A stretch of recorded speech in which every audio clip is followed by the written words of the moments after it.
evening and welcome to the Eastern Shore Chamber of Commerce and Governmental Affairs Committee's candidate forum for Mayor of Fairhope. We are thrilled to have our candidates with us tonight and look forward to being able to ask them a few questions and hear what they have to say about the city of Fairhope. Tonight, we will be doing opening remarks. They will have 2 minutes to answer the questions, and then we'll have a 3-minute closing remarks. Just a couple of reminders. The Eastern Shore Chamber of Commerce has put together an election guide with a lot of information that all the candidates, mayoral candidates and city council candidates have answered questions. We invite y'all to go to our website, www.eschamber.com, to view those. We also have copies available in our office to be picked up. Please look at them, share it, and hopefully that it will educate you for when you go to the polls, August 25th. It is fast approaching Election Day.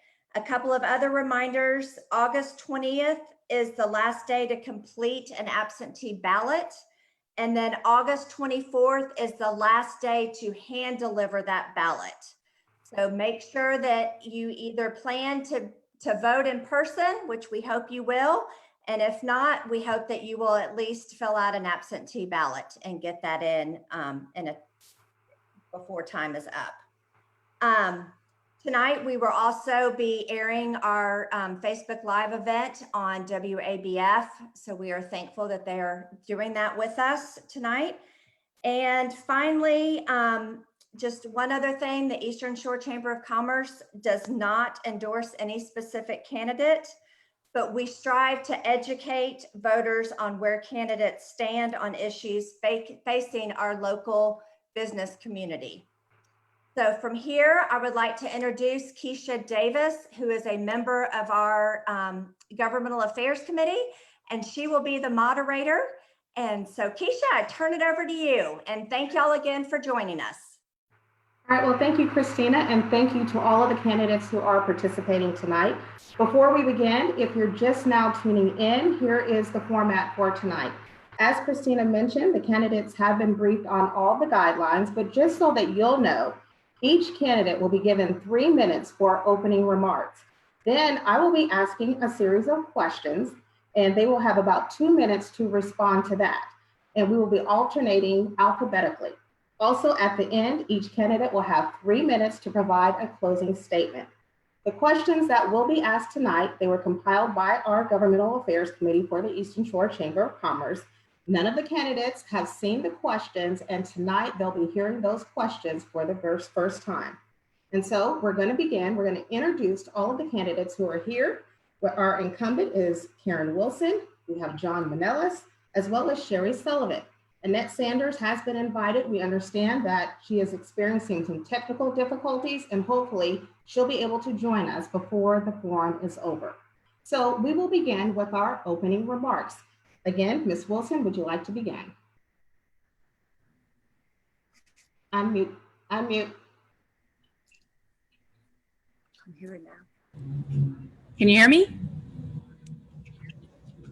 Go right ahead, Ms. Wilson. Yes. Opening remarks. I didn't draft anything for my opening. I didn't draft anything for my opening response. Basically, what I want to tell people who may not know me, I'm a third-generation Fairhoper, and I grew up in this wonderful city with my twin. I am a product of this city and came from a long line of entrepreneurs and own a small business downtown. My business wouldn't just exist in any city. You know, it's a city like Fairhope where a lot of independent entrepreneurs have been able to thrive. I grew up and went to all of our local schools, and I care very deeply about their success. And I put my money where my mouth is through my foundation. I have, in my foundation and my board, we have donated over $300,000 to the schools. You know, I went off to college, got a degree in finance, and wanted to really go away from Fairhope, you know, as a kid. but it was when I had my first daughter that I realized I wanted to be back closer to my sister and family. And both of my daughters were raised here and grown now. And it's just been, one of the things that motivated me is I do want them to have opportunity, the same opportunity I had. When this city changes, and I say when, we're trying to keep that growth in line with who we are, that for me is my whole life, my business, my livelihood, the place I want to be for the rest of my life. And I think that, the things that I've done before I took office, the decades of community investment through my foundation and through the events that I've started that are still going on today and raising money, my love for this city is, I think, is evident in everything that I do. And I've had an opportunity to serve my hometown now for 4 years. I delivered a platform that was very clear on what I would promise when I came into office, and I fulfilled those promises. All of them have been fulfilled or unfolding the next 2 years. And it has been very worthwhile to me and extremely gratifying to work with an amazing team and amazing employees that we have at the city. So I do feel like I need another 4 years to get things where we need to be. I do believe if we had a manager form of government, which is something that I proposed, where we would have districts, that I probably wouldn't have run again. I do love my business and my life in Fairhope, but I also don't want, this hard work and the plans that are unfolding to, go a different course, because we've had a lot of success this term, and we just want to keep that forward movement. And that's a promise, something that I promised in 2016, a lot of promises that I kept. And so I'm a doer, not a talker, but I'm going to do my best tonight to get across everything that has been accomplished and what will be unfolding in the next couple of years. Thank you. Thank you, Ms. Wilson. Mr. Manelis, opening remarks, please.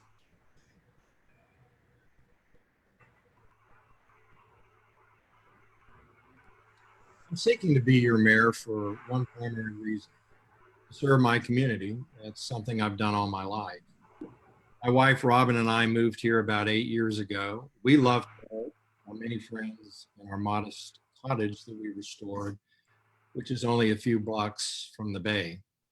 I've listed 5 primary goals I will have as your mayor. You can find those and more about me at johnmanelisformayor.com. Time doesn't allow me to review all 5 goals, but I'd like to briefly mention just 2 of them. First, as mayor, you are one of 6 officials elected by the citizens to serve them. It's essential that the mayor and the 5 council members work together in a respectful manner. That doesn't mean they will always agree on the way forward. What it does mean is that where differences occur, they seek win-win solutions. When this does not occur, you, the citizens of Fairhope, lose. I have a proven professional and personal reputation for respect for others and for bringing people together. Folks, we simply have to restore civility to our city government. You should expect and demand nothing less. My second goal as your mayor would be to protect Fairhope's natural resources. Our failing infrastructure has been in the making for some time. In spite of plans underway, the city continues to spill tens of thousands of gallons of raw sewage that ultimately end up in Mobile Bay. This has continued into 2020. And in May of this year, the Alabama Department of Environmental Management sued the city of Fairhope for 99 sanitary sewage overflows that have occurred between 2015 and this year. I have taken the time to study this and speak to experts and individuals who have been responsible for our very own sewage system. I believe more can, and I believe more should be done to stop these violations. This harms our environment. It harms our health, our enjoyment of the bay, and our reputation. You may recall that last year an article appeared in USA Today listing Fairhope Beach as the dirtiest beach in Alabama. Also making the top 5 were our beach fronts at Orange Street Pier and at the end of Atlanta Avenue. This simply has to stop. Finally, for those of you who have been following my campaign, you know that I've done so in a respectful manner. I've pointed out what I'm about and what I plan to do as your mayor. It's up to you, the citizens, the voters, to evaluate the other candidates. That's not my job. I've taken the high road, and as mayor, I always will. Don't confuse respect for others and kindness as a weakness. Those that have worked for me and who I've worked for would hardly describe me as a weak leader.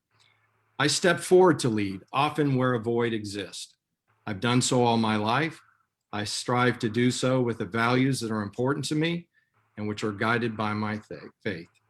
Thank you. Thank you, Mr. Manellis. Next, we have Miss Annette Sanders. Thank you so much for joining us. And we are doing opening remarks. You have about 3 minutes.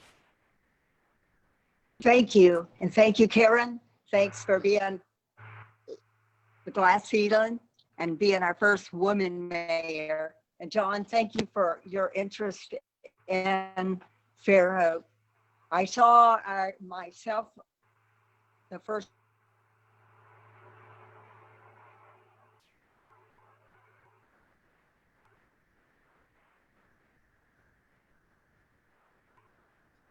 Okay, I think she's still experiencing some technical. and I said, wow, we four have a lot for praise. So welcome. I welcome all. Can you hear me? Can you hear me, Christina? It's going in and out. Your connection is a little bit spotty, but keep talking. Okay. Of course, I have several goals.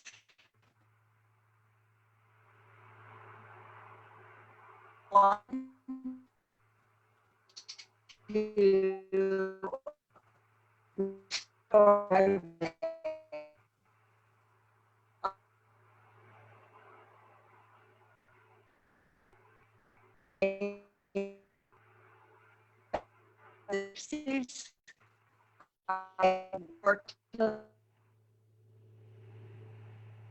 Ms. Sanders, if you don't mind, we're going to give you a chance, an opportunity.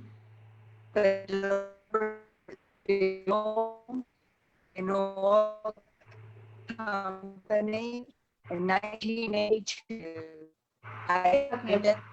Ms. Sanders, we're going to give you an opportunity to talk about your platform at the end. In the meantime, we're going to move on to Ms. Sullivan to talk about, give your opening remarks. Ms. Sullivan.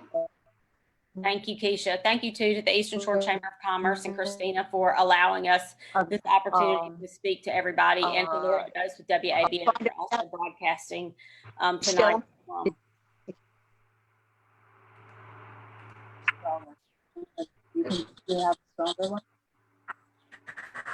on just 1 minute, Ms. Sullivan.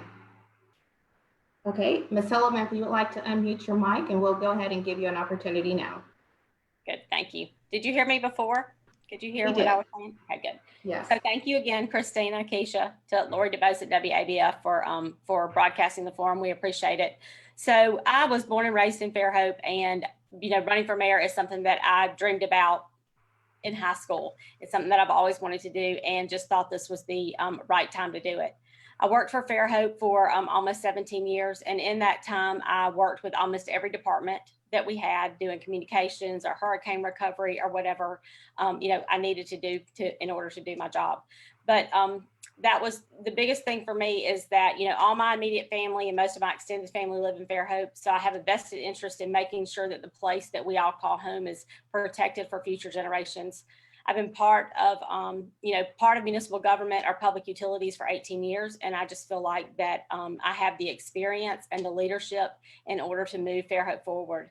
I've been an active participant in community organizations like the Arts and Crafts Committee and the Thomas Hospital Foundation, the Booster Club, the Eastern Shore NPO, and almost too many to mention.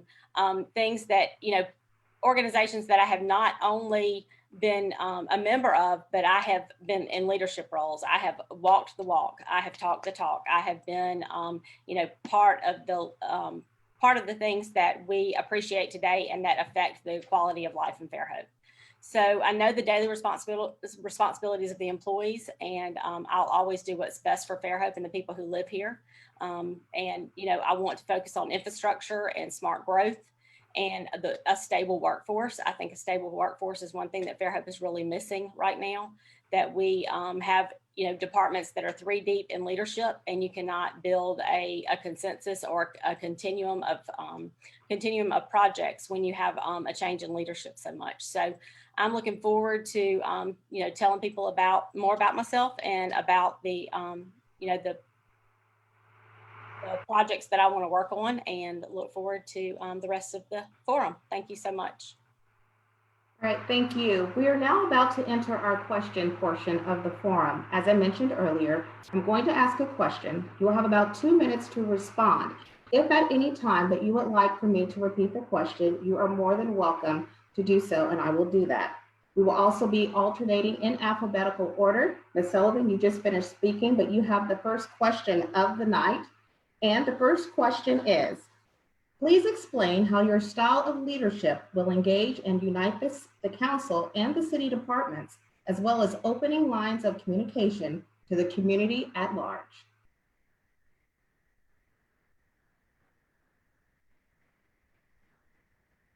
You have to unmute yourself.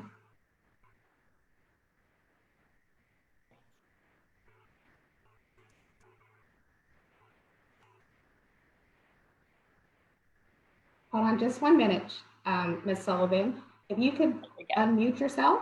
Okay, you're unmuted. Go right ahead if you want to start from the beginning. I guess we're all having technical difficulties. It's okay. Technology is good until it isn't.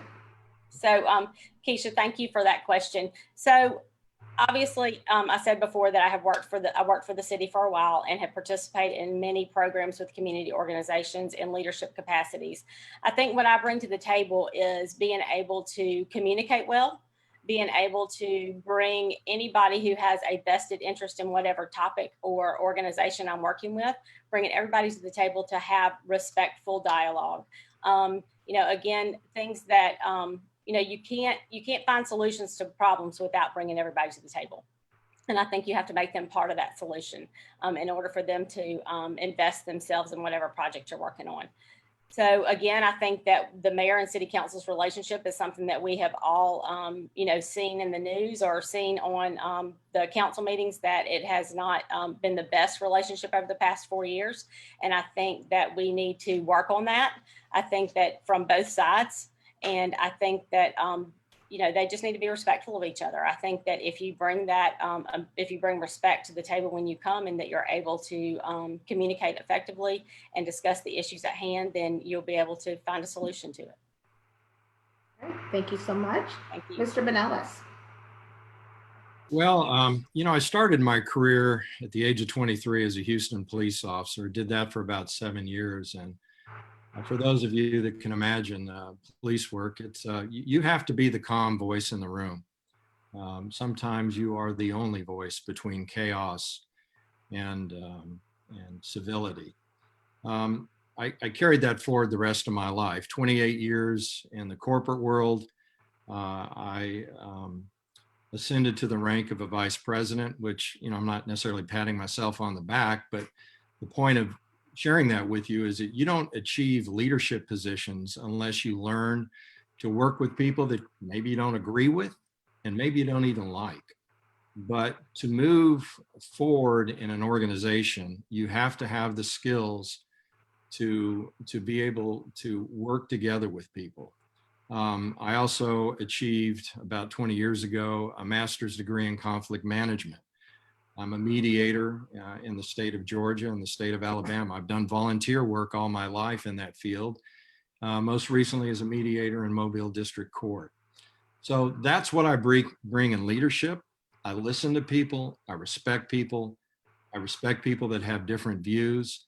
And as most people know, this form of government we have is not just one person. There's 6, 5 in the council and 1 in the mayor's position. And for the citizens to be best served, they have to work together to achieve what needs to be done. Thank you so much. And Ms. Wilson.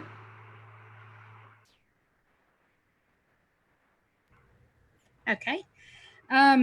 what I'd like to explain about the role of mayor and the city of Fairhope is, as mayor, I am the CEO of the city, and that does take a great deal of finance and business background and management, because it is somewhat of a business, because we are dealing with almost a $70 million budget that is now produced in a transparent way where all expenses and revenue are, everybody knows where their tax dollars are going.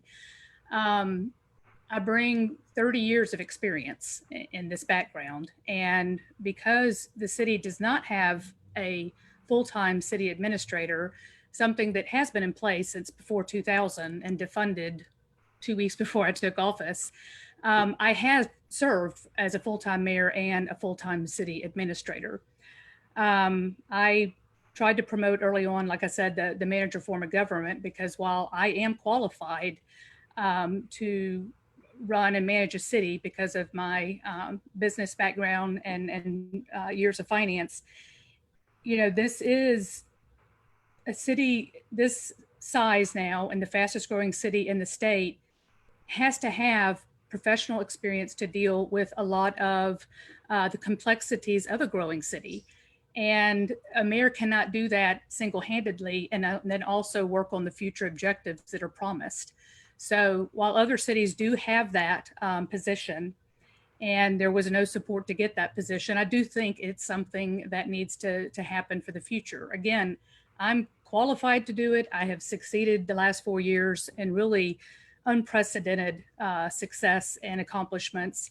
I do urge people to read the questions that were given to us, but also go to karenforfairhope.org that really spells out every single accomplishment, because I share it with my administration, but these are more has been accomplished the last 4 years than in the last 20 combined. And the promises and I guess platform that a lot of people are running on are things that I created in 2016 that nobody was talking about. And these things have been addressed and they are going to be completed. Specifically, the sewer infrastructure. When I took office, I declined the supplemental salary of the superintendent of utilities because I knew we needed a professional. And I did hire that professional. And we are now under a plan that started late because we couldn't get council support 2 years into the term. And that's why I went around and got the funding through Restore funds. And I also was able to make our utilities the most profitable they've ever been, because we're not utilizing over 50% of the utility profits to break even for a city. So with that financial freedom, has it been 2 minutes? Yeah. Wait, okay. Well, those things are completed, so they don't need to be platforms anymore. Okay. And we have Ms. Sanders back. Thank you. I'm going to repeat the question since you were not able to hear it. So the question is, please explain how your style of leadership will engage and unite the council and city departments, as well as opening lines of communication to the community at large. I am an open door leader. I support and try my very best to make sure that everybody learns right away my leadership style, which is I'm here to help us work together and be our best. I did that in environmental engineering in the 60s.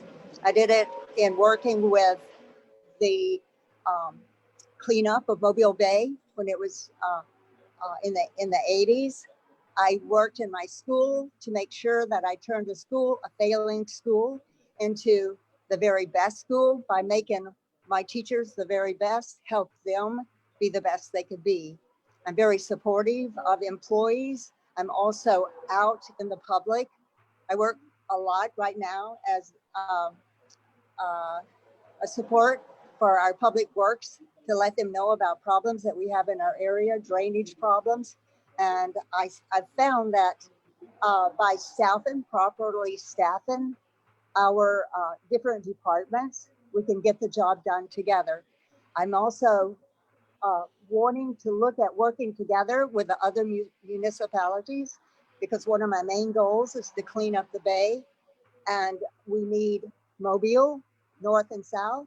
We need Spanish Fort, we need Daphne, and we need Fairhope. When I say we got to work together to clean up our bay, we need everyone working at this. And I'll be making a lot of contacts with the people that are watching our bay and making sure we follow the regulations that are in place right now. And I know that because I've been working in the environment since 1967. Thank you so much. Moving on to question 2.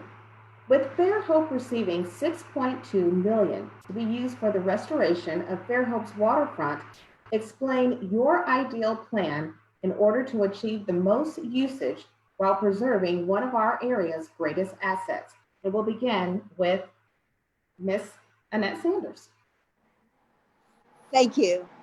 The reason we live in Fairhope is this beautiful utopia that's been here and been guarded for many years. I think in the last 20 years, we've forgotten about how our leaders years ago provided easements so that Fairhope could be in control of supporting our bluffs and supporting our waterfront, and also to guard it from improper sewage treatment, and also to in many ways, by owning the property in the single tax colony, which was set up as a utopia, we've lost that concept of making sure that we control and manage our development in a way that it's all of us who came here years ago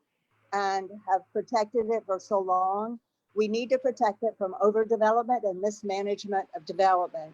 And it seems in the past few years, we've been more concerned with development than conservation.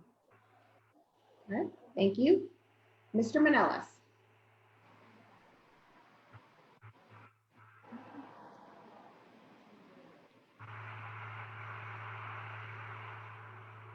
I'm sure the waterfront plan was well-intentioned. I just think it was a flawed concept, and I'll articulate why.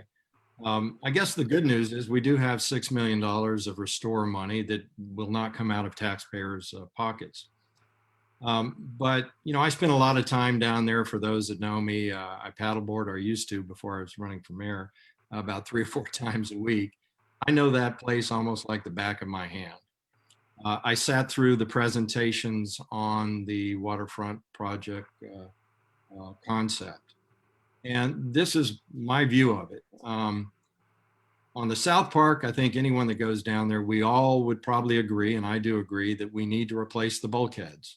I don't know how much that would cost. I'm sure it's well over $1 million. A lot of people may not realize this, but the bulkheads, the concrete ones at the beginning of the entrance to the pier, when we had a hurricane a couple of years ago, it washed out most of our sidewalks. Those are in need of repair because water encroaches underneath. Beyond that, I can't think of much that needs to be done. During the presentation that was made, I didn't hear of an engineering study that supported that we needed to touch the bluffs. In fact, I don't think we should touch the bluffs at all. I actually looked at a photograph from the early 1900s. The bluffs look the same. In fact, they look better now because they have kudzu all up and down covering the mud. So I think we could use money to do some cosmetic things. It'd be nice to maybe have some new park benches. The stairs might be used, be in need of replacement. It'd be nice to maybe have a bathroom in South Park.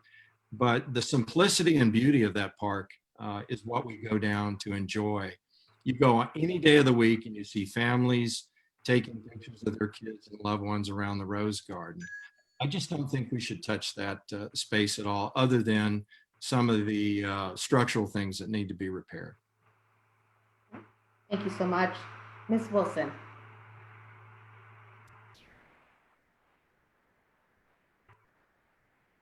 Okay, can you hear me?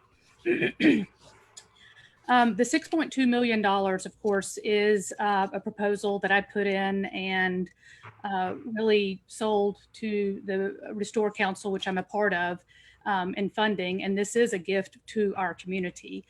While there's going to be a lot of politicians and candidates that talk about a vision for this space, it is not any political decision. It will only be citizen driven.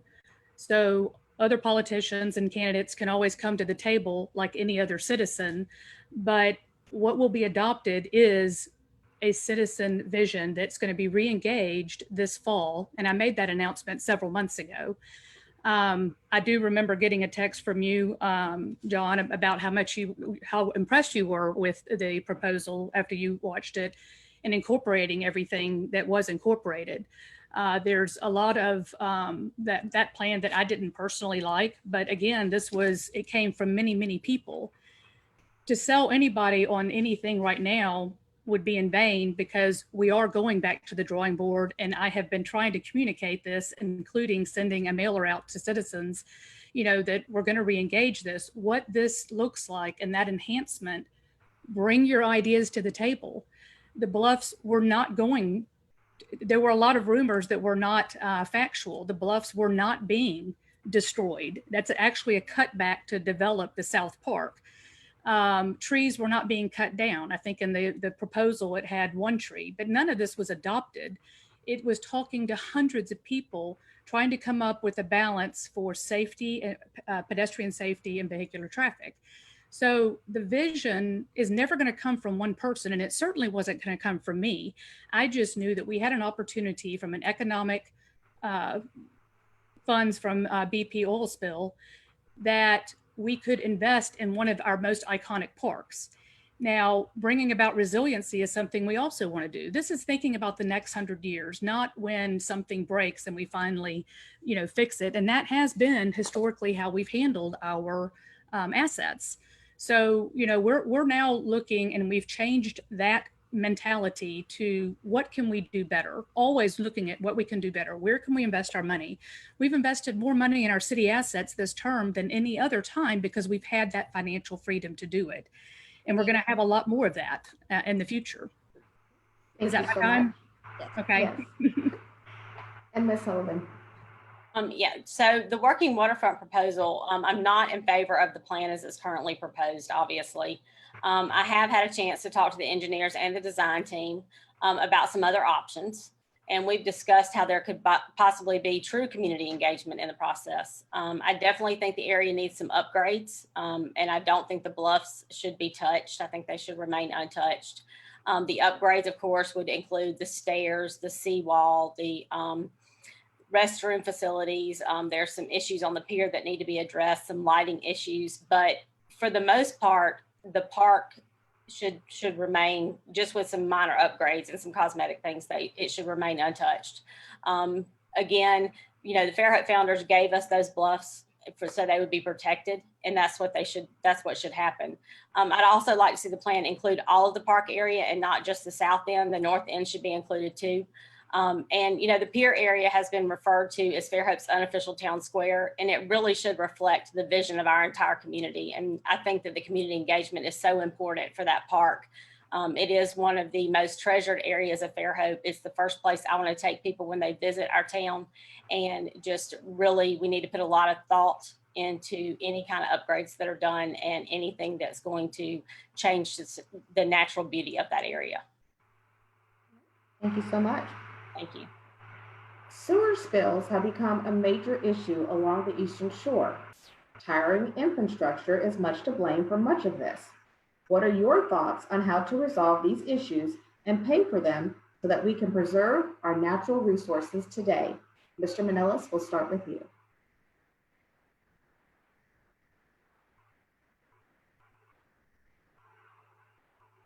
The primary thing that needs to be done when I'm mayor. We are known for this beautiful, iconic city by the bay. In fact, I don't know of anywhere else you can go on the Eastern Shore or even the Western Shore where you have the vistas that we do. We're a tourist town. People come from afar to come enjoy the beauty. We have got to get out of the headlines or being a polluter. And so specifically, some of the things that I would do is, you know, I've studied this. I've studied every time there's a sanitary sewage overflow, the city submits a 3-page report to ADEM explaining what occurred. Now, I will tell you that a lot of the occurrences happen when there's a non-rain event. A lot of it happens because there was equipment failure, and a lot of the equipment failure is associated with a lack of proper maintenance. I could cite numerous examples. I don't have the time to do it.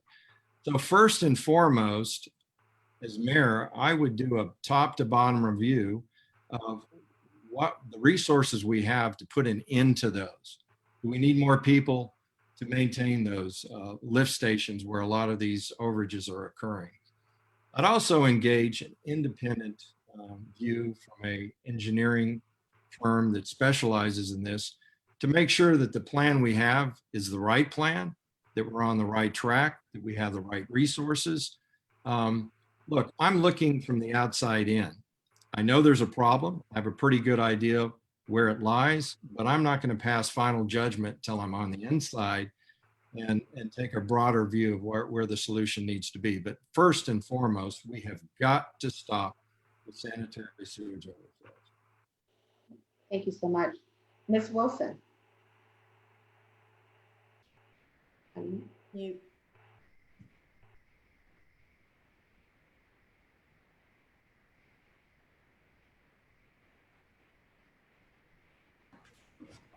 Can you hear me? Yes. Okay. I'm never going to be able to finish this in 2 minutes because this has been, you know, such a primary goal of mine. And that's why I want to really, really make citizens understand that this has been a problem for 50 years. I started day one and said we need a sewer study because nothing happened after we received or upgraded our plant in 2011. The work stopped. Well, we were only 1/3 there. Okay. Nobody was talking about this, including people that were in and served last term.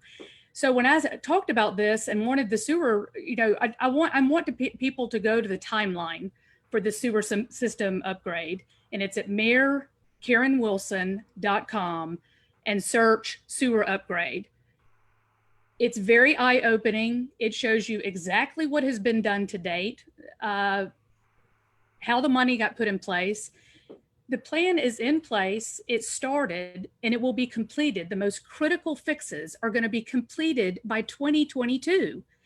Talking about something as if it's a problem when maybe some people have no idea what's been accomplished is disingenuous, because that means you're not paying attention.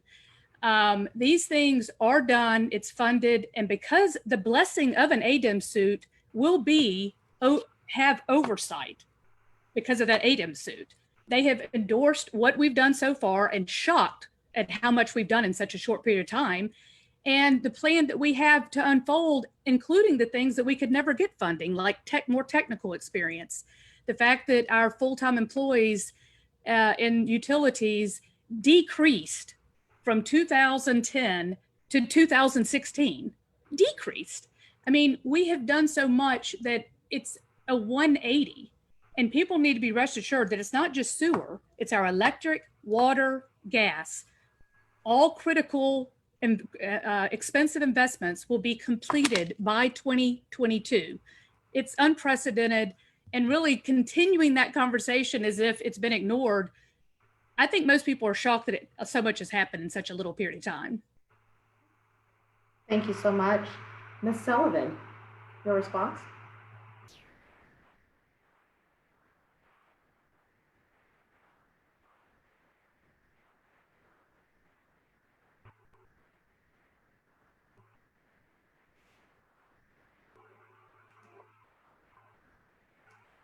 Hey, Denise, if you can hear us, if you can unmute Ms. Sullivan's mic.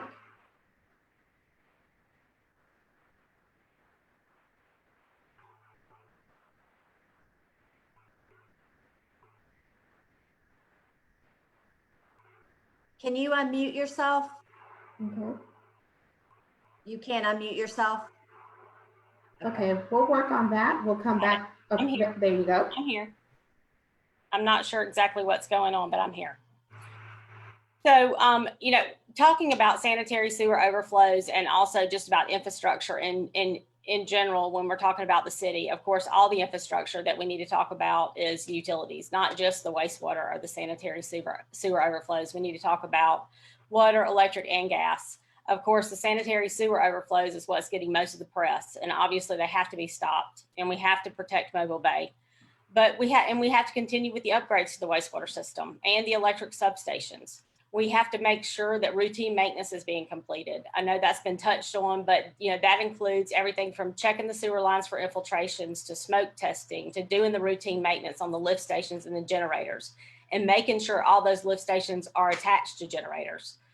We continue to have failures on the lift stations because of power failures. And so there again, it's not just about the wastewater system. I mean, we're having electric issues that are causing the lift stations to fail also. But we have to make sure that we're doing that routine maintenance on all of our utilities and that we're doing them in a timely manner and we're doing them cost effectively. So again, it's not only about the sanitary sewer overflows. Those absolutely have to be stopped, but we need to look at all of our utilities across the board and make sure that the maintenance that needs to be done is being done. Make sure we have the employees in place because we've lost a lot of institutional knowledge. So we need to make sure we replace those folks with people who know our system and people who can make sure that they're being upgraded and the routine maintenance is being done. Thank you. Thank you. And Ms. Sanders. Okay, I guess probably this idea of working for the city for upwards to 20 years and also serving as mayor for 4 years and making so little progress in our violations of the water and ADM acts that we are violating every day. I live on the bay, I walk there, I smell the sewer overflows continuously. I taught my grandchildren to cast nets, to catch mullet. We go down and we don't even put our feet in the water anymore. This is a desperate problem. Our bay is almost dead. And we're talking about people who intend to do things for 17 years and for 4 years. And since I've been here, it's only got worse. The violation of sewer water into our municipalities. When I say let's work together, we've got to work with Mobile northward, Mobile southward. We've got to work with Daphne and Spanish Fort. We have to work together and we have to know the laws. The law as of 1982 is that we cannot even dump drinking water from barges into our bay. And that has had we just continue to mismanage development and to let infrastructure go. The sewage treatment plant should have been upgraded years ago. And septic tanks really work. We don't even check our septic tanks. When I purchased a property lately, my septic tank, I got a call and said, your septic tank is dysfunctional. It had been dysfunctional for 10 years without anybody paying attention, but build more and more houses, tear down small houses and build larger houses and do nothing. And also the engineers that are doing this, I question why they're hired because some of them, and I am an engineering firm and have been for 40 years, I question why they're hired because they do not have a good track record. Thank you so much. Misinformation real quick. We've significantly reduced SSOs this term for the very first time. And it's as a result of the upgrades we've already done. Again, we were 2 years trying to get council, to get on board with this. And I love that my administration, has worked so hard to get this in place. And regardless of what is being talked about now, And Ms. Wilson, sorry, but for all of the candidates, if you guys have any rebuttals to any of the candidates, we ask that you save those for your closing remarks at the end. Moving on to our next question. Growth is not new to the city of Fairhope. We have seen exponential growth, which impacts every area of infrastructure. What are your priorities when it comes to ensuring smart growth for Fairhope while maintaining the area's charming culture? And we will start with Ms. Wilson. You have to unmute your mic. Okay, thank you. But I do want to, part of smart growth is making sure that our utilities keeps up with that growth. And it certainly was not when I took office. And those are the things that, like I said, have been accomplished. And there's so much more that goes into that. But the responsible growth is tied to comprehensive land use. That plan, we do not have that plan. I put that proposal in for restore funds in early 2017, and it was approved and awarded in May of this year. Before that was awarded, and will start this fall, we have fully updated a lot of our zoning and regulatory amendments. We have held developers, all developers, to a standard. These standards were not enforced for everyone, okay? That left people with developments that had grinder pumps instead of a sewer standard. That liability rests and that costs with the buyer. You know, a lot of the things that we enforced actually took profits out of developers. And, you know, this was evening the playing field kind of, because it wasn't being done for all. We were just in debt because of lawsuits, because of decisions not being made consistently. Comprehensive planning has to have a transparent, fair process, and the development process and application process now has been completely reformed.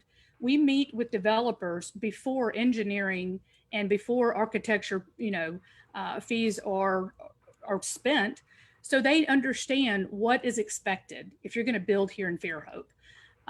We incorporate a lot of LID, but we're going to improve all of those through this comprehensive land use plan even more. We're going to bring placemakers, city designers, planners. All of these professionals are at our access with this funded plan, so they can show us how do we grow in every area and still keep that sense of community.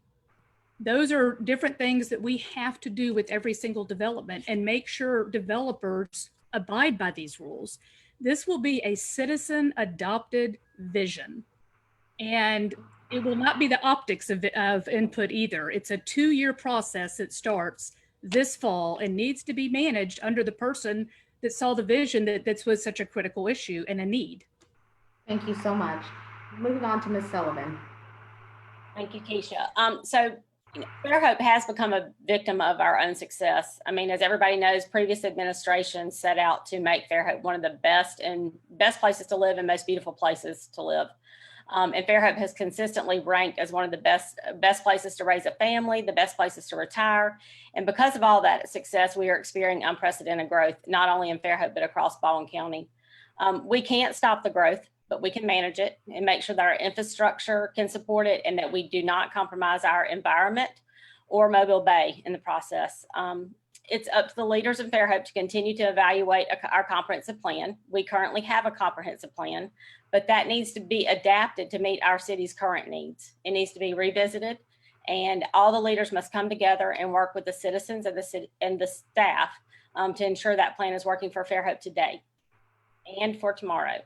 But without communication and consensus amongst the city leaders, there can be no plan, because a plan is only effective if you can communicate together and then you can work together to make sure that it is implemented. Thank you. Thank you. Ms. Sanders. I am very doubtful that with the plan that we have right now, that we've reviewed all of the compliance schedules, all of the environmental impacts, that are open to us right now. The Corps of Engineers has done environmental impacts about this area, and we've talked about the fact that we're going to address this area for 20 years. I would be in full support of stopping growth, a moratorium on growth until we can at least treat our sewage from our city. Fast growth is usually not smart growth. And during the last 4 years, I've seen nothing but fast growth.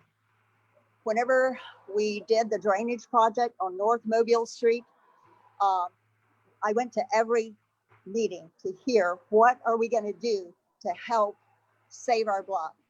Whenever we got our new engineer who is here working very hard to try to ensure we address the major problems in our area. We had an area in the unpaved area of North Mobile Street that had taken out 17 feet of our block. The neighbors beyond my fence. The people who were in the planning meeting had no idea that it had happened, and it happened back in the 100-year flood. I mean, I am walking all the time looking for the drainage problems and those things that can impact our city. But with the growth at the rate that it's going right now, and it's putting a lot of money in a lot of people's pocket, and it's killing our bay and it's destroying our block. So we have to look at impact studies before we can start planning smart growth. Thank you so much. Mr. Manelis. Answer such a really broader question. But let me break it down into kind of two areas. First of all, I've been going to city council meetings and work sessions for almost 4 years. I only on a handful of occasions have ever heard anybody mention a plan. If there is one, I don't know where it's at. It's probably on a shelf somewhere. I think the last one was the village plan. I'm serious. I never hear any proposals that come forward for new development. I never hear reference to a plan. So plans are fine, but I want to be clear about something. If you develop a plan, it has to have some enforcement capability behind it. Mayors come and go, council members come and go. The only way that a city can have enforcement around a plan is to have requisite ordinances that define zoning. So yes, we need a plan, but we also need to enact the enforcement capability that hopefully reflect the will of the citizens as to where and how they want to see growth managed. That's number one. Number two, let me tell you how you lose the charm of Fairhope. It happens incrementally, piece by piece, slowly by slowly. What happens is you have somebody come forward that wants to build a building on Section Street, and maybe they want to exceed the 35-foot height limit. And they make a compelling argument to the planning people. And once you give them a variance to 40, the next one wants to go to 42. And eventually, it takes away the charm of the city. If people want to build big buildings, go down Greeno Road. Don't go into the heart of the city and take away the charm. Also, we don't have any architectural controls in this city. A lot of cities, Mobile being one, I'm familiar with some in Atlanta and Houston, where they've instituted architectural controls where you can't destroy cottages and beautiful structures in the heart of its downtown. We don't have a tree ordinance. That'll surprise a lot of people. We do not. You can destroy a 200-300-year oak tree on your private property if you want. There have to be controls on the use of people's private property if it infringes upon the neighborhoods and the use and the beauty of our city. Those are just a few things that we have to do. And let me tell you, I've been involved in an effort to stop commercial development, yes, in the waterfront 2 years ago. So you got to get engaged. You got to know how this inches piece by piece and it can destroy the charm and beauty of our city. Thank you so much. In an effort to safely blend downtown parking and pedestrian traffic, Plans have been underway for a Fairhope Transit Hub, which includes the parking garage. However, it has not moved forward. What vision do you have to address this issue and plan? Ms. Sullivan, we'll start with you. Thank you, Keisha. Yeah, so parking, of course, has been an issue in Fairhope for the past several years. I know that when I was working for Fairhope, that we worked closely with the Merchants Association to try to come to some sort of resolution about our parking issue. They built the parking garage and it's underutilized at times. At times it's not.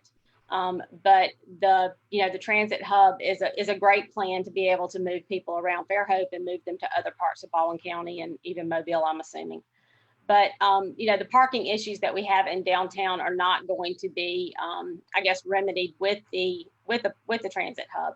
We're still going to have some issues, and I think that it's important that we bring all the stakeholders to the table when we're talking about parking in downtown Fairhope, whether it be Coastal Alabama Community College, the churches, the Merchants Association, the city. We need to bring everybody to the table so we can find out what our challenges are and find a solution.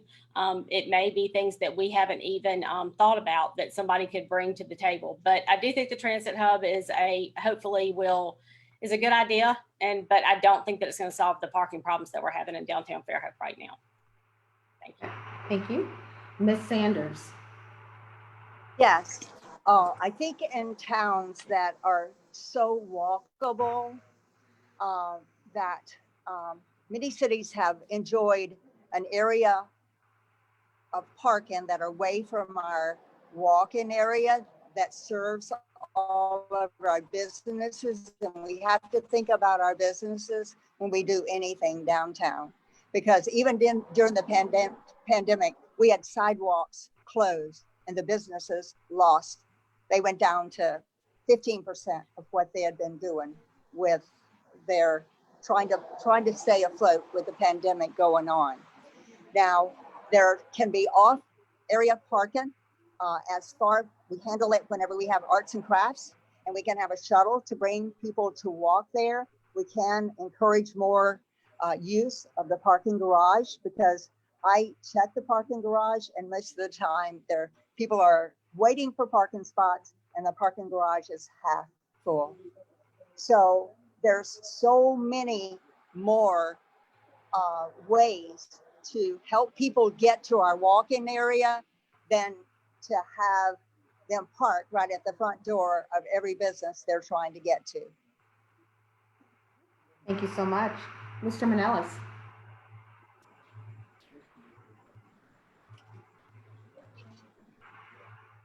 Tell us, we had a little bus called the. But I think we all are a little bit spoiled. We don't like to walk farther than we have to. I can tell you, anytime I've gone downtown, I don't think I've ever walked more than 2 blocks, maybe 3, to get to where I want to go, because I had to park somewhere other than Fairhope Avenue. It is a problem, but in the scheme of things, I think that I think there's worse things that we have to address. I think one of the things we could address, and actually we have to work in cooperation with the downtown merchants, because that's where people are coming to shop. I don't know if there's a system where you can ensure that the merchant employees have a designated area that don't take up some of the main parking areas. Maybe that's a solution.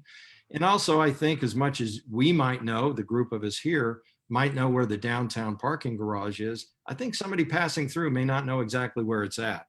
Maybe we need some better directional signage, maybe some other innovative idea to direct people into that garage. So that's my view on the parking. Thank you so much. And Ms. Wilson. Thank you. So the parking hub was actually my administration's that obtained the funding for this, and it is to make the parking deck more attractive and more inviting so that people will utilize it more. It is underutilized right now. The hub will also be able to take people to different places downtown if they can't walk, but it will also create back entrances for all of the businesses that abut the parking garage. And there's a beautification process in the works. Federal funds are being utilized to do this. And I'm very proud of my administration and Richard Johnson, who is our civil engineer, who has really pushed this forward. Now, parking as a small business, and I grew up in this business, has been a problem ever since I can remember.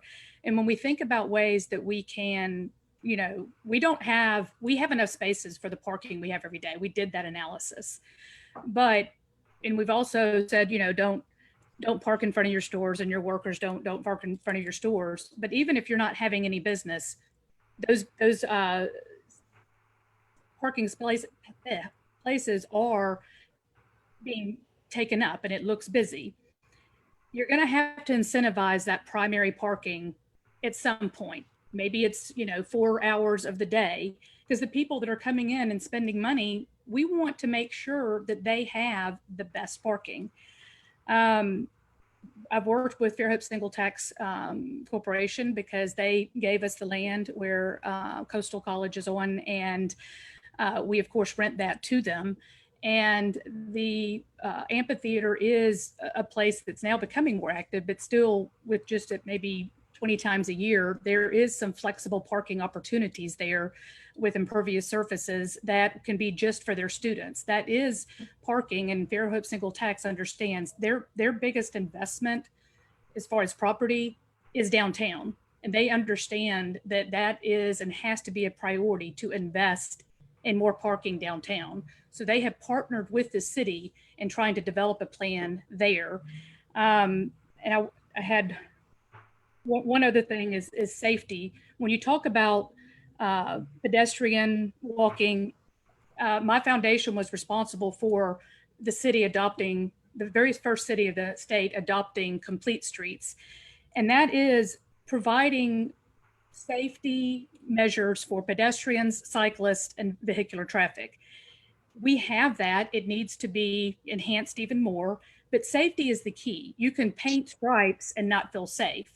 So we have done a lot of pedestrian safety enhancements downtown, and we have a lot more planned. Thank you very much. Thanks. What is your overall vision for what is known as the Triangle property, and explain the rationale behind your vision? Ms. Sanders, we'll begin with you. The Triangle property is a part of a beautification project more than one that is going to enhance beauty, if I understand the Triangle property, because I have not heard it referred to that. So I'm going to have to pass on that question, because I am as familiar as I will be. Thank you so much. Mr. Manelis, unmute yourself.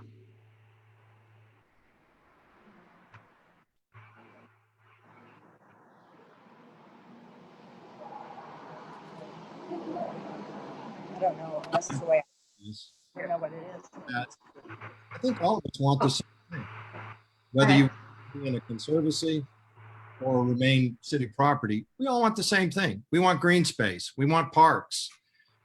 This is my view. It's city property. It's each of you citizens out there. It's your property. It's our property. And no one's suggesting that we give the property away to conservancy. But when you give it to a conservancy to manage, it's in perpetuity, which means forever. The terms that are defined initially are in perpetuity. So it denies you, the citizens, the chance 5 years from now, you know, maybe we want to put a botanical garden in there like St. Louis has, or some other type of environmental, educational type of facility that educates young people and that we can enjoy the green space. And so my point is that there are ways to protect that property. We have some pretty smart lawyers in the state of Alabama. It can remain city property and managed by the city with the protection that it is going to be nothing more than green space and parks in the future. And if that were to change, maybe it requires a 3/4 vote by the citizens to make that change. So that's my view of it. We don't know 5 years or 10 years from now the great opportunity we may have to use that space for green space and for educating the next generation. Again, I think we all want the same thing. We differ on maybe how we go about preserving and protecting it. Thank you so much. Ms. Wilson. Thank you. When it comes to vision, the vision for our assets, which will be incorporated into the comprehensive land use plan, must lie with citizens, the people who own the property. And there has been a disconnect for many years. And I have also, grown frustrated until I got into office that, citizen engagement was really never a part of a lot of these big decisions. Now, when it comes to the Triangle property, this is property, 113 acres that the city acquired through a lawsuit settlement. And I'm happy that we have it. It was purchased as green space, and I was successfully able to prevent council from giving it to a third party for a conservation easement, because we are a city and a government. The conservation easement is us, and we need to manage it. And I also brought legal in to say that no council can make a decision like that in perpetuity, so that a botanical garden, which was actually proposed by my administration, could happen if that's what citizens want. But that vision, we come about it by bringing everybody to the table. If it's done with politicians, and it has been in the past, these decisions are made in a vacuum. And when you bring a lot of people to the table, including our smart citizens, the plan is so much better. The main thing I want to say about the Triangle and all the assets that we own so much property, is that we buy and do nothing with it. And that's because there's never been a capital planning budget. It didn't start before because we were robbing Peter to pay Paul, but now that the city is self-sufficient and free from using utility funds, except for community development, we're going to have access to millions of dollars in the upcoming years under, a leadership that has a strong financial and fiscal conservative background. So with that money, citizens are going to have so much opportunity to do the things we've only talked about for decades. This money is real. I mean, it's in black and white. I encourage you to read my blog. This is what I'm about and what my, life skills have been about. Fiscal prosperity brings about unlimited opportunity, but that opportunity and priorities must come from citizens. Thank you so much. And Ms. Sullivan. So the Triangle is the green gateway to our community, and I do feel that it should be preserved. I think when people enter your community and they see green space, it's automatically calming for them, and they know they are arriving in a community that appreciates nature and the green space that we have. But since COVID-19, people have wanted to be outside. They've wanted to be with their families and to reconnect with nature. So I'd love to see some walking trails, maybe some educational signage throughout the park. I would be in favor of a conservation easement with the right organization and the right language in place, so the Triangle is protected in perpetuity. I would hate to see, future leaders come in and develop that area, because again, I think it is important to preserve that green space. Green space is the entrance to your community. And I do think we should have some community engagement to ask people what they would like to see there, and to be very transparent about that, and to talk to them about the conservation easement. But I think in community engagement is important, and I think preserving that space is also important. Thank you. Thank you so much. We have now finished our round of questions. We will now go into our closing statements. I want to remind you that each of you will have 3 minutes to give your closing remarks. However, for Ms. Sanders, because we did not get a chance to hear your opening remarks, when you are called upon, your time will be extended slightly, just briefly, to give your opening remarks as well as your closing remarks. And we will begin with Mr. Manelis. Well, thank you. And thank you for the Chamber for allowing this opportunity. I think it's been a great informative evening. Before I have my closing statement, I just want to rebut one thing. ADEM, the Alabama Department of Environmental Management, sued us, I believe, May 15th of this year. Make no mistake about it. That's not a good thing, folks. And that's not an affirmation that they're happy with how we're proceeding. That's 99 violations over 5 years, and they each come with a $25,000 fine per event. So I just want to clear that up. So you have several good people who have stepped forward to serve as your mayor, including me. It's something that very few are willing to undertake. And I think each are deserving of your respect for doing so, as I do each of the candidates for mayor. I would just ask that each of you look at my qualifications and background and determine if I'm the leader that you would want going forward for 4 years. I've been an active member of this community for the past 8 years. The last 4 attending most city council meetings and work sessions. I have a pretty good understanding of the issues confronting Fairhope. I recently served as a member of Fairhope's personnel board. I understand the challenges we face in recruiting and retaining good employees.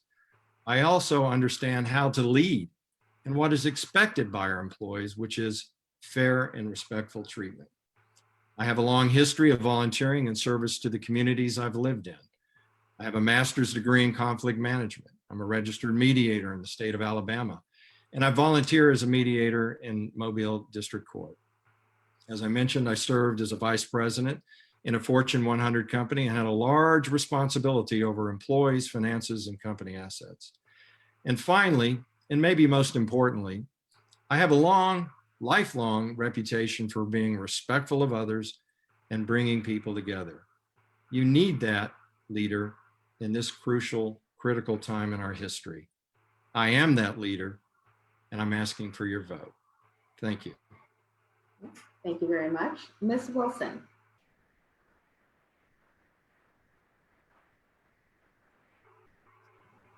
Thank you. I think my qualifications, I've talked about that, and with, successes and results, I don't know how much I can say, more I can say about that. What I do want to say about the ADEM lawsuit is that if that lawsuit hit us in 2016, before I took office, citizens would be looking at millions of dollars in fines. That is not the case today because of the significant improvements we've made for the very first time this term. What I also want to say is that the triangle can never be developed. It was purchased as green space, and citizens would have a vote if anything were to change. So please, I just want to make sure citizens understand that. In our future, we talk a lot about the health of our bay, and this is something that the city has done such a great job. You can go to the website, see all the improvements we've done to contribute to the health of the bay, including our sewer infrastructure upgrades. But, we're going to do our part as a city. And I didn't want that work to be in vain. So I have worked with state leaders and have been a part. I'm proud of the city's part in helping to,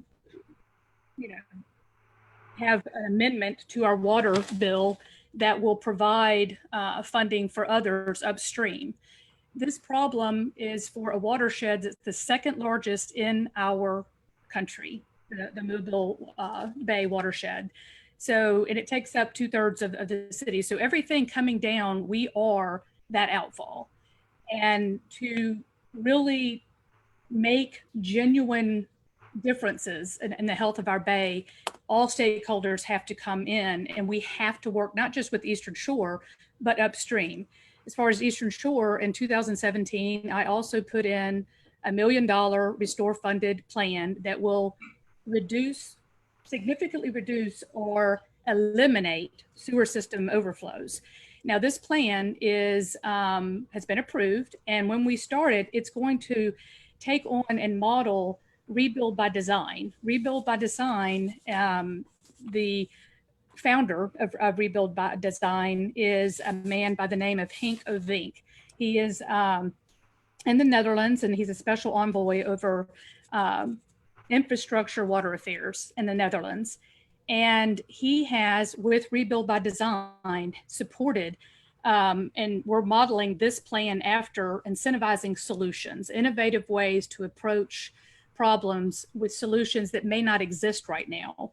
We're also, the next restore funded project that's in the portal now is Innovative Communities by Design, which is a design studio that will take the fact that we're a city as a suburb of Mobile, the rainiest city in the country and a city that is the fastest growing in the state, we're in a unique position to have a design studio that addresses stormwater, the challenges of being, on the coast, and the challenges of addressing our environmental sensitivities with this growth. And there are innovative ways to do this. And you normally don't see that or say innovation in government in the same sentence, but this is the type of studio where that can come about and become a regional resource. Thank you. We appreciate your comments. Ms. Sullivan. Thank you, Keisha. I want to thank the Chamber again and thank WABF for broadcasting this forum tonight.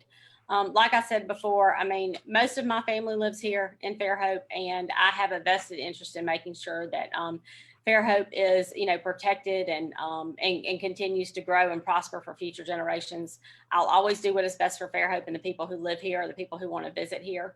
Our employees deserve a leader that will ensure that they have a safe and supportive working environment. And our residents deserve a leader who is experienced, respectful, and knows how to build a consensus in order to get projects done. Fairhope just cannot take 4 more years of learning on the job.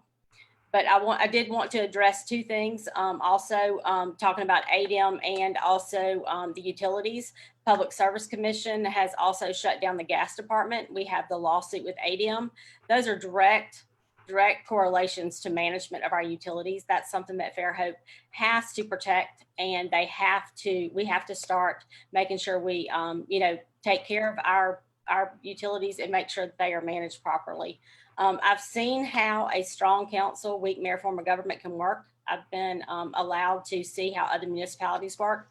I feel like I can embrace that, and I can work together with the council to make sure that we get projects done and get them done timely and cost effectively. I also have relationships with local officials, also state and federal level, and we'll bring those resources to Fairhope and those relationships to Fairhope to make sure that we are that we're working with our other municipalities and we're getting projects complete, and that we are successful in the things that the projects that we take on. So thank you again, and I hope you will vote for me on August 25th. Thank you. Okay, and we'll hear from our last candidate, Miss Annette Sanders. Are you there? Yes. Hello, Miss Sanders. Can you hear me? Yes, go ahead. We can hear you. We can't see you, but at least we can hear you. Go right ahead. Okay, we're in the middle of a storm right now. But I want to say that I lived here from 0 to 7. And my dad, because I was allergic to the sun for a while when we used copper tone, I moved to Sims, Alabama. And I'm an environmentalist from the get-go. So I've been in Fairhope for a long time, and I never, in all of the years that I have been here in Fairhope, I have never seen the direct violation of environmental laws and impacts. And even whenever I was doing all the ambient air monitoring for air pollution control in Baldwin and Escambia counties, I didn't see such willful destruction of our ecostructure. And it's been going on for some time. And I think it's been in the name of our developers as well as our politicians. Our politicians are here to serve Fairhopians and to make our place a better and safe place to live. I'm a candidate of 1. I have no campaign committee. I am the chairman. I take no donations from anyone. I am beholden to no one but the people who live in Fairhope. That's the way I've run my life since I developed the air pollution control laws for Alabama, and some of my regulations I wrote myself because I was on the foreground of cleaning up the air in Mobile, Baldwin, and Escambia County in the 60s. The same goes whenever I worked with waterways, and I've worked with them many, many times. I study impacts studies. I look at the Corps of Engineers. We have a very good baykeeper. We use none of those assets. In fact, when I talk about them, some of my colleagues have no clue what impact statements are or what a study of the bay consists of. In '82, I box scored every 1,000 feet of our bay and set up a station with the very best marine lab in this country, Woods Hole, with Dr. Peckernot. We worked together at that time, cleaned up the bay, and made regulations available, and none of our politicians have taken advantage of it, but they all have gotten pretty wealthy over the years. So I am here to say that I am beholden to no one but the residents in Fairhope, Alabama. Thank you. Thank you. And on behalf of the Eastern Shore Chamber of Commerce, we'd like to thank all of you for participating in tonight's mayoral forum. And for those who are looking for more information, the election guides can be found on the Chamber's website. And don't forget that the municipal election will be held on August 25th. Thank you for tuning in and have a good evening. Thank you. Thank you. Thank you.